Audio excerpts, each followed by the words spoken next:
Hey everybody, Prepper Nurse 1 here. It is still Friday, but I don't know when this video is going to go up now. It'll go up when the rotation. We've been very busy today, which is good, and not everybody's even here yet, so that which makes it kind of even funnier. But we're going to go down here. Mark!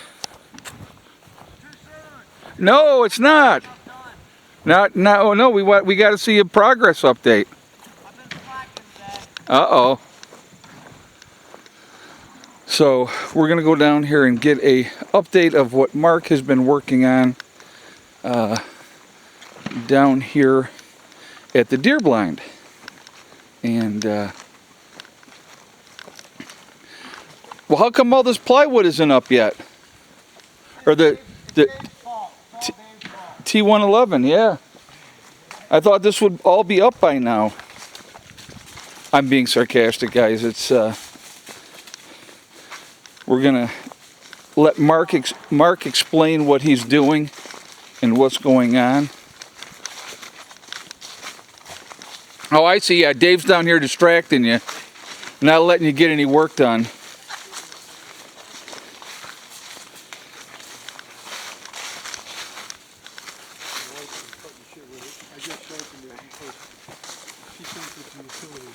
All right. Oh, you got some progress going here. All right, would you like to explain to everybody? Nope, not at all. Okay, good. Then I won't either. Short video. Yeah, right. Thank you. But no, the hard part's done. I dug a trench all the way around. Okay. And used plastic flashing. So I'll bring the plywood down, can leave a few inch gap from the ground. Okay. That way the bottom of the plywood it'll take a lot longer for it to start rotting. I got Rather you. than if you have the plywood right on the ground. The T111, Yeah. yeah, okay. So you're gonna be, you're not doing, what's gonna happen in the front? You're gonna, On the back side, I'm gonna do doors. okay, Right next time. okay. So the game plan is to get this and that side Yes. all boxed in. And you picked up the T111 for that. You had a couple sheets down here from before. Yeah, and these two. Were these what left over from what we were? Left over from this. Oh, left over yeah, from actually left over from the roof. Oh, I gotcha. Okay. Yep. And then you're gonna be. I see you got some 6-inch stove piping. The correct pipe, not the wrong pipe. Not the right pipe, not the wrong pipe. Okay. So you're gonna get your wood stove set up this And time as well. Completely functional. Yeah, I'm gonna Completely test fire it. Cool. Test fire it before we need it. Well, yeah, because I think tomorrow's going to be wet and rainy. Well, I don't know. They said showers.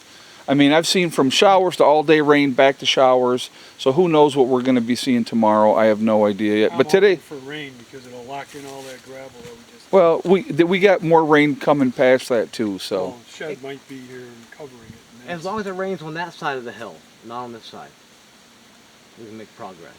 You know what rolls downhill? yeah, that's right. So anyway, so yeah, working on the outside. So why are you boxing this in?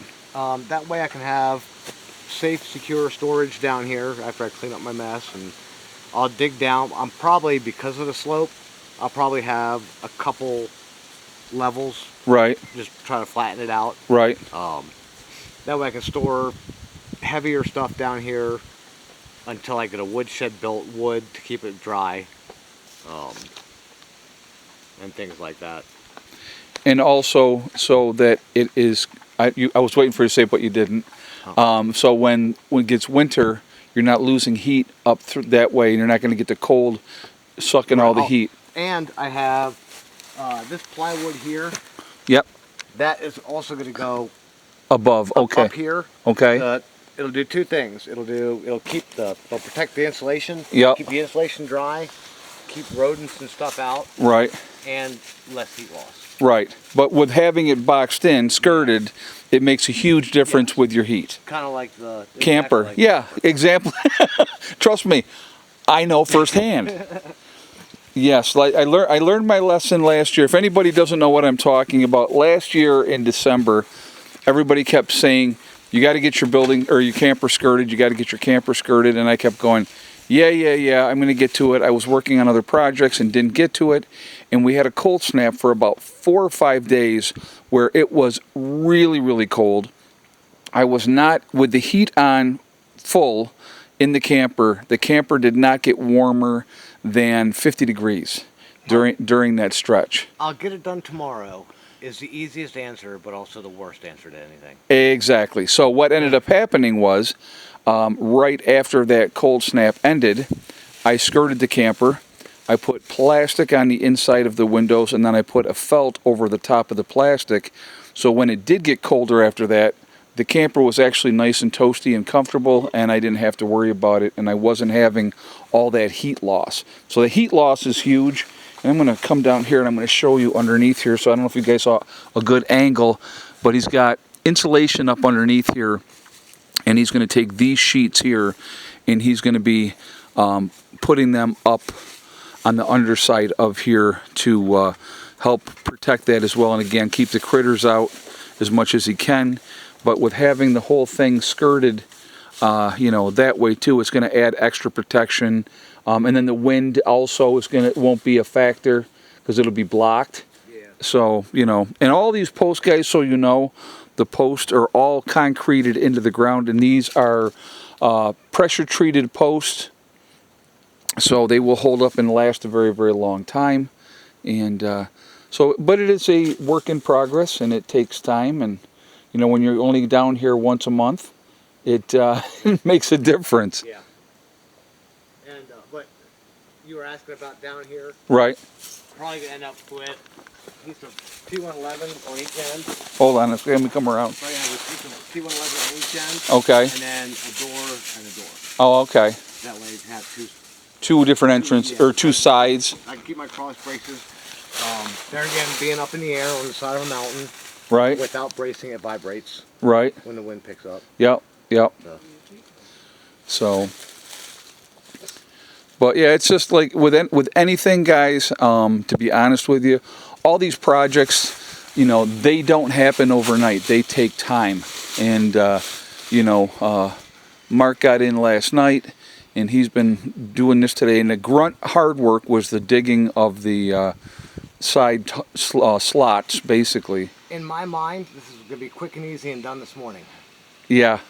And it didn't work out that way. Never happens that way. No, never happens that way. But good progress, though. You're getting there. And the trim for the windows are stained. Right. Well, there you go. See. Yep. So, like I said, we'll see what happens tomorrow, and we'll, getting that 3 sides skirted, which will make a huge difference. Especially when the winds are coming from this way most of the time. Yeah. And then from here, his neighbor is right through there. There's where his new neighbor's going to be. Over the river and through the woods. Over the river and through the woods, that's right. So, but, yeah, and this is a nice spot, guys. I mean, he's got, especially when the leaves are off, he's got such a beautiful view of everything. And, being up here on the side of the mountain. You don't look like it when you're looking here, but what this does here is it goes off and it goes down. And there's a spot a little further down where when you get to it, it goes whoop, straight down. Straight down, yeah. So from here down to where my property line is, the creek line, it's about a 400-foot drop in elevation. And the creek runs on the very bottom. And so I've walked through the woods here before and showed you. Obviously we've been very busy working with other stuff, so we really haven't been in the woods much this year. And I haven't in the last few months, but I would like to sometime this weekend go for another walk around. Yeah. But yeah, like I said, it's just it's all of it, guys. It's a work in progress. It takes time, but we're getting there, and everybody I think is making fantastic progress. Now we're going to have another building coming in, and so we got 3 buildings in here basically last month, and so now we're going to have 2 more coming in, and so yeah, it's like I said, it's a slow and steady progress, but we are definitely getting there, and I'm really happy with everything, and I'm sure everybody else is happy. And I know that, you know, like when the other two guys get here, they're going to get in here tonight. Well, I think one's not getting in here till like 1 or 2 in the morning. 2 o'clock in the morning. Yeah, yeah. Nice little 12-hour short drive. Yeah, a little short 12-hour drive from upstate New York. And then the other one should be here like right around dark. And 7, 8 o'clock he should be here. Okay. And so, you know, like I said, and this is only Friday. So it's not like, you know, we got a bunch of people rolled in, you know, last night. And then, you know, like today has been very busy, and we've had more people come in today. Mark got in this morning. And, well, last night. That's right. Yeah, last night. I'm sorry, I lose I track. got a good night's sleep in the cabin in a bed. Yes. Not Yeah. on the side of a hill. In a tent. Sideways on a slope. Against the bottom side of the tent. Right, right. Oh, I'll tell you what. I remember when that first year when me and Dennis came up here, and I was in the tent, and I would wake up, and you would be, you know, the hill is like this, folks. So you'd be pushed down, and your head is like pushed up against the side of the tent. Yeah, it wasn't a whole lot of fun. So we're like, you know, putting boards under the one end to try to bring up the cots so they were somewhat level. Yeah, that was. We were down here for I think a week. At So. least in Pennsylvania, when I go camping, even in the mountains, there's flat spots. There's no flat spots down here. Well, unless you make some. And they're still flat-ish. Ish. Yeah, they're not flat, but they're flat. Yeah, flat-ish. You gotta do like I did. So, but anyway, guys, I am going to jump off of here for now. Just, you know, more progress. Obviously, tomorrow I will be doing more videos. I will show more progress before the weekend is over with Mark's cabin. And, you know, we're going to be busy tomorrow as well. And that's okay. We got a lot of stuff that we want to do and get done and get taken care of. And we're getting there, slow and steady. So anyway, remember, we truly are all in this together. We are one race called the human race. If we could ever figure that one out, we truly will be in much, much better shape. We have to stop letting them divide us over race, religion, political affiliation. It's all nonsense. It doesn't mean anything. But people are killing each other over it, which is insanity to me. Also remember to hug and kiss the ones that you love. Tell them every single day, tomorrow is not guaranteed. We never know what's going to happen in life, so it's really important that we tell the people that we care about every day how we feel. Last but not least, STD, step, thing, and day. One step at a time, one day at a time, and one thing at a time. Well, I messed that up, didn't I? You did. Step, thing, and day. One step at a time, one thing at a time, and one day at a time. There we go. Whatever you're trying to do, whatever you're trying to accomplish, you can do it. The only person stopping you from reaching your goals is you. That's it, nobody else. Stay positive, stay away from the negativity, and you're going to be just fine. All right? Folks, be safe. I will talk to you all later. Prepper Nurse 1 out for now.